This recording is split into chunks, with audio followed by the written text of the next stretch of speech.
Hello दोस्तों, फूडिस में आप सभी का बहुत बहुत दिल से स्वागत है।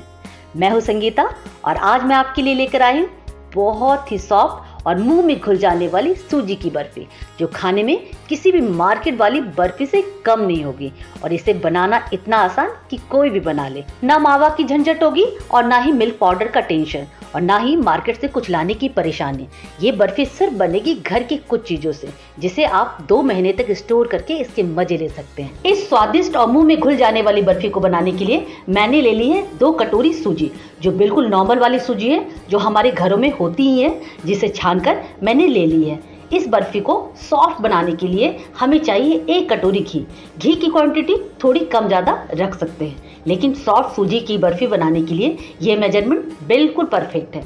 हलवा इसके लिए जितनी सूजी होती है उतनी ही घी डालते हैं, लेकिन हम इसे घर में बना रहे हैं तो अपने हिसाब से बनाएंगे। अब चीनी की क्वांटिटी को देख लेते हैं। जितनी हमने घी ली है उतनी हमने चीनी ली है, यानी 1 कटोरी घी तो 1 कटोरी चीनी। इसमें दोनों की क्वांटिटी 1 होगी और सूजी की मात्रा डबल हो जाएगी, यानी 2 कटोरी सूजी। ये कुछ चीज़ें बिल्कुल ऑप्शनल मैंने ली हैं, जिसके बारे में मैं आगे डिस्कस करूंगी। तो चलिए फटाफट देख लेते हैं नेक्स्ट प्रोसेस को। अब आप गैस पर चढ़ाइए एक कढ़ाई, उसमें डाल दें 1 कटोरी घी। घी की मात्रा थोड़ी कम ज़्यादा रख सकते हैं। मैंने 2-3 चम्मच घी बचा लिए हैं, अगर लास्ट में इसकी ज़रूरत पड़े तो हम इसका यूज़ करेंगे। अब 2 कटोरी हमने जो सूजी ली थी इसमें डाल दें, लेकिन ध्यान रखें गैस की फ्लेम को लो रखें, क्योंकि सूजी को बहुत नहीं भूनना, केवल इतना भूनना है कि सूजी का कच्चापन निकल जाए और इसका रंग भी चेंज ना हो। बहुत सारे घरों में खाने के बाद कुछ मीठा खाने की आदत सी होती है, लेकिन कभी कभी घर में मीठा कुछ नहीं होता और हमें चॉकलेट से काम चलाना पड़ता है, जो हमारे लिए और हमारी फैमिली के लिए अनहेल्दी होती है। तो इस प्रॉब्लम को दूर करेगी ये सूजी की टेस्टी मिठाई। लो फ्लेम पर इसे भूनते हुए मुझे 3 से 4 मिनट हो गए हैं। सूजी अच्छी तरह से भून गई है और इसका रंग भी चेंज नहीं हुआ, तो गैस को कर दे बंद और एक छोटा सा काम करें। इसमें डाल दें 3 से 4 चम्मच मलाई के साथ दूध। देखिए, दूध डालते ही इसमें बबल निकलने लगेंगे, क्योंकि सूजी बिल्कुल गर्म है।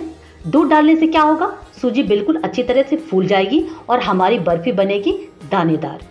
इसको अच्छी तरह से मिक्स करने के बाद इसको साइड में रख देते हैं, जिससे सूजी और अच्छी तरह से फूल जाएगी।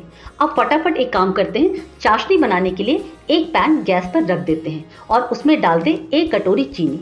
चीनी की मेजरमेंट बिल्कुल सही है, लेकिन अगर आप ज़्यादा मीठा पसंद करते हैं तो 1-2 चम्मच और चीनी डाल सकते हैं। अब उसी कटोरी से आप डाल दें 1/2 कटोरी पानी। हमें 1 तारी की चाशनी चाहिए, तो स्टार्टिंग में गैस को हाई रखें और इसमें 1 उबाल आने दें। ये चाशनी बहुत जल्दी बनकर तैयार हो जाती है। इसमें 1 उबाल आ गया है तो गैस की फ्लेम को लो कर दें और इसे 2 से 3 मिनट तक पकने दें, जिससे चाशनी थोड़ी थिक हो जाएगी और थोड़ी चिपचिपी सी हो जाएगी। इसे पकते हुए 2 से 3 मिनट हो गए हैं, तो इसे चेक कर लेते हैं। देखिए, ये थोड़ी चिपचिपी सी हो गई है और एक तार बनकर टूट रही है। तो बस ऐसी ही चाशनी हमें चाहिए। अब फटाफट सूजी वाली कढ़ाई को गैस पर चढ़ा दें और इस चाशनी को थोड़ा थोड़ा करके डालें। सूजी में चाशनी डालने पर गैस के फ्लेम को लो रखें, क्योंकि सूजी बहुत जल्दी थिक होने लगती है, जिससे सूजी अच्छी तरह से पक नहीं पाएगी। इसे अच्छी तरह से फेंटते हुए जल्दी जल्दी चलाएं, जिससे गांठें नहीं पड़ेंगी और सूजी बिल्कुल स्मूथ सी हो जाएगी। इसे लो फ्लेम पर चलाते हुए मुझे 2 से 3 मिनट हो गए हैं, तो इस स्टेज पर मैं ऐड कर रही हूँ 1/2 चम्मच इलायची पाउडर और इसे अच्छी तरह से चला लें। इसे अच्छी तरह से मिक्स करने के बाद मैं इसमें डाल रही हूँ 2 से 3 चम्मच कोकोनट डस्ट और इसके साथ डाल रही हूँ 2 से 3 चम्मच पिसा हुआ बादाम। ये दोनों चीज़ें बिल्कुल ऑप्शनल है, अगर अवेलेबल हैं तो डालें, नहीं तो स्किप कर दें। लेकिन मैं सजेस्ट करूँगी कि आप इसे ज़रूर डालें, जिससे ये बर्फ़ी सख्त नहीं होगी। आप जब भी इसे खाओगे बिल्कुल सॉफ्ट बनी रहेगी। लेकिन अगर आप दोनों चीज़ें नहीं डाल रहे हैं तो 2 चम्मच घी इसमें डाल दें, जिससे बर्फी मिक्स एक डो फॉर्म में आ जाएगी। मैंने 1 कटोरी घी में से 2 चम्मच घी बचा लिया था, इसमें डाल रही हूँ और इसे अच्छी तरह से मिक्स कर लें। लास्ट में घी डालने से बर्फी में साइन बनी रहती है और बर्फी मिक्स अच्छी तरह से कढ़ाई छोड़ने लगती है। अब चेक कर लेते हैं कि बर्फी मिक्स जमने के लिए रेडी हुई है या नहीं।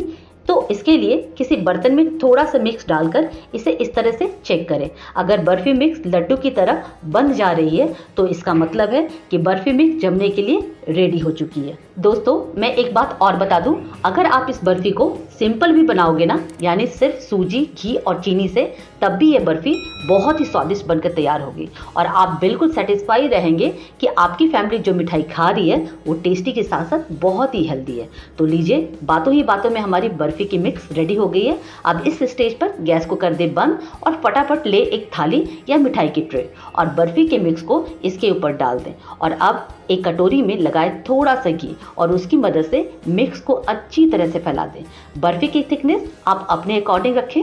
मैंने मिक्स को अच्छी तरह से फैला लिया है और इसके ऊपर मैं डाल रही हूँ बारीक कटे हुए बादाम। आप इसे बादाम, पिस्ता, सिल्वर वर्क आदि से सजा सकते हैं, यह आपकी मर्जी है। अब बादाम को इस तरह से दबा दें ताकि बादाम बर्फी मिक्स में अच्छी तरह से चिपक जाए।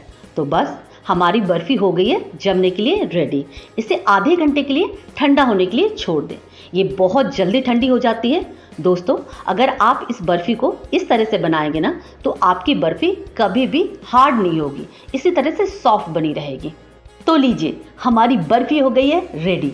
अब इसे अपने मनपसंद के शेप में काट लें। मैं इसे डायमंड शेप दे रही हूँ। दोस्तों आप इसे जरूर ट्राई करें। रियली ये बर्फी बहुत ही स्वादिष्ट और इतनी जल्दी बनकर रेडी हो जाती है और इसे आप 2 महीने तक स्टोर करके रख सकते हैं। इसे आप जब भी खाओगे इतनी ही सॉफ्ट बनी रहेगी। देखिए फ्रेंड्स, ये बर्फी कितनी अच्छी बनी है और इसकी थिकनेस भी बिल्कुल परफेक्ट है, जैसे काजू कतली की होती है। इसे मैं तोड़ कर दिखा रही हूँ, ये कितनी सॉफ्ट बनी है, लग रही है ना, बिल्कुल टेस्टी। रियली ये बहुत ही स्वादिष्ट बनी है। मैं अपनी फैमिली के साथ इसे एंजॉय करने जा रही हूँ। तो आप कब बना रही है इस स्वादिष्ट मिठाई को, मुझे कमेंट करके जरूर बताएं। दोस्तों अगर आपको मेरी ये बर्फी की वीडियो अच्छी लगी तो एक लाइक तो बनती ही है। मैं आपसे फिर मिलूंगी एक नई रेसिपी के साथ। तब तक के लिए धन्यवाद।